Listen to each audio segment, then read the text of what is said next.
I was arrested in Troy, New York for doing a rolling stop through a stop sign.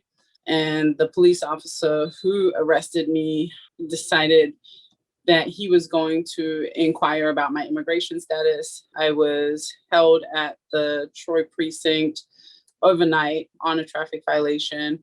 He proceeded to call ICE, several times and got nowhere and continued to call until they issued a warrant for my arrest.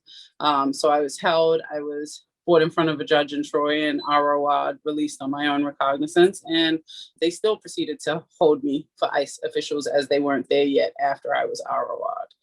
This led to me being detained in the facility in Buffalo, the ICE detention facility. I was there for 2.5 months, almost 3 months. I have 2 minor children. At the time, they were 9 and 11, and they were shuffled from house to house. Family members and friends basically cared for them in that 2.5 months that I was detained. We really didn't know what the future held because I was facing potential deportation. Things were uncertain what would happen. I eventually went on to win my case in immigration court and was granted my green card in 2019. If the New York for All Act had been in place that day in 2018, things would have been very different.